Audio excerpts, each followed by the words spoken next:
अगर आपको लगता है कि डॉक्टर बनना बहुत मुश्किल है, उसके लिए बड़ी मेहनत करनी पड़ेगी, तो आप गलत हैं। क्योंकि अब कुछ ऐसा ऐतिहासिक हुआ है कि अगर आप -40 नंबर लाते हैं फिर भी डॉक्टर बन जाएंगे। हो सकता है -40 परसेंटाइल लाने वाले डॉक्टर तो बन जाएं, लेकिन मरीज के पेट में कैंची रुमाल छोड़ आए ऑपरेट करते हुए। नमस्ते, आदाब, आप देख रहे हैं न्यूज एक्सप्लेन विद सुकन्या। मैं हूं आपके साथ सुकन्या सिंह। चलिए अब मुद्दे पर आ जाते हैं। नीट पीजी 2025-26 के लिए कट ऑफ को लेकर ऐतिहासिक बदलाव किया गया है।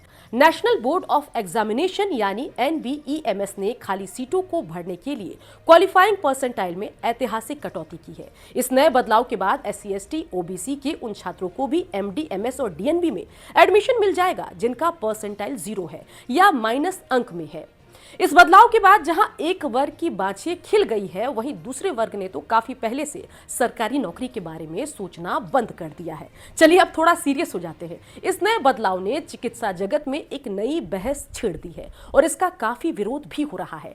कई डॉक्टरों और विशेषज्ञों का मानना है कि माइनस अंक लाने वाले उम्मीदवारों को विशेषज्ञ डॉक्टर या स्पेशलिस्ट बनने की अनुमति देना चिकित्सा शिक्षा की गुणवत्ता और मरीजों की सुरक्षा के साथ समझौता हो सकता है। बड़ा सवाल है कि क्या कोई भी मरीज -40 नंबर लाने वाले व्यक्ति से अपना इलाज कराना चाहेगा।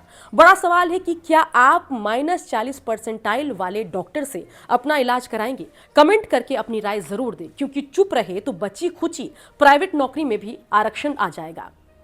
आज मैं उस सिस्टम के खिलाफ बोलना चाहती हूं जो मेरिट को सजा और मीडियोक्रेसी को इनाम दे रहा है। नीट पीजी जैसी परीक्षा में जहां एक डॉक्टर की एक गलती किसी की जिंदगी ले सकती है, वहां कट ऑफ को 0 या माइनस परसेंटाइल कर देना सिर्फ एक प्रशासनिक फैसला नहीं है, यह पब्लिक सेफ्टी का सवाल है। यह बात समझना होगा, आरक्षण का उद्देश्य अवसर देना था, योग्यता को खत्म करना नहीं।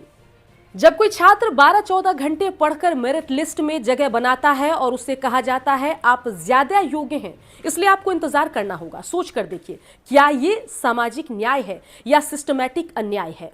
आज सवाल SC ST या OBC का नहीं है, सवाल यह है कि क्या डॉक्टर बनने के लिए न्यूनतम योग्यता जरूरी है या नहीं।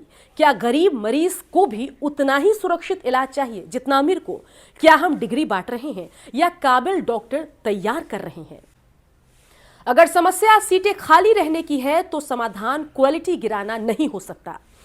समाधान होना चाहिए बेहतर स्कूली शिक्षा, कोचिंग और स्कॉलरशिप, समय पर परीक्षाएं और समान प्रतियोगिता के लिए समान तैयारी। मैं अंधे फैसलों के खिलाफ हूं। जो सिस्टम मेरिट को अपराध बना दे वो किसी का भला नहीं कर सकता, ये मेरा मानना है। साथ ही आरक्षण का दायरा लगातार बढ़ता जा रहा है। सवाल यह है कि इसकी अंतिम सीमा क्या होगी और ये कहां जाकर रुकेगी। संविधान में आरक्षण की समीक्षा की बात स्पष्ट रूप से कही गई है। सुप्रीम कोर्ट ने इंदिरा सहनी बनाम भारत संघ यानी कि मंडल कमीशन केस जैसे मामलों में यह स्पष्ट किया है कि आरक्षण अस्थायी होनी चाहिए और प्रशासनिक दक्षता यानी एफिशिएंसी ऑफ एडमिनिस्ट्रेशन के सिद्धांत के साथ संतुलन बनाए रखना चाहिए, जिसे अनुच्छेद 335 में देखा जाता है। संक्षेप में अनुच्छेद 16 के विभिन्न खंड और अनुच्छेद 335 मिलकर आरक्षण की समीक्षा का संवैधानिक आधार देते हैं। लेकिन आजादी के इतने सालों बाद भी ये समीक्षा आखिर कब होगी। क्या कोई समय सीमा तय है या ये व्यवस्था बिना आत्ममंथन के इसी रफ्तार से चलती रहेगी। आरक्षण के माध्यम से चयनित अभ्यर्थियों के प्रदर्शन का वस्तुनिष्ठ आकलन कैसे होता है। क्या उनके कार्य निष्पादन को मापने के लिए कोई ठोस और पारदर्शी पैमाना मौजूद है या इस विषय पर हम जानबूझकर चुपचाप बैठे हैं। चौथा और सबसे संवेदनशील प्रश्न, जहां जीवन और मृत्यु का सीधा संबंध हो, जैसे स्वास्थ्य सेवाएं, सर्जरी या आपातकालीन जिम्मेदारियां, क्या वहां आरक्षण लागू होना चाहिए या केवल योग्यता ही मापदंड होना चाहिए।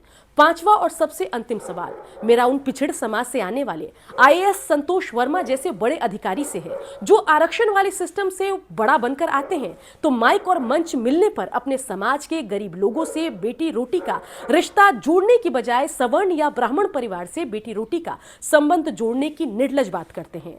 सवर्ण की बेटी से रिश्ता जोड़कर मुझे ये बताइए कि पिछड़े समाज का क्या भला होगा। और ऐसे ही अधिकारी पिछड़े समाज में जब आरक्षण की सीढ़ी चढ़कर बड़े आदमी बनते हैं तो वो अपने समाज के पिछड़ों को साथ लेकर चलने की बजाय सवर्णों से रिश्ता जोड़ने की मंशा जाहिर करके ये साबित करते हैं कि वो अपने समाज के अब एक नए सवर्ण वर्ग बन गए हैं जिनके बेटों के लिए उनके समाज की लड़कियां अब योग्य नहीं है। खैर, पूरे मामले पर आपकी राय क्या है, कमेंट करें। और अगर आप भी सिस्टम से सवाल पूछना चाहते हैं तो इस चैनल को लाइक सब्सक्राइब भी जरूर करें।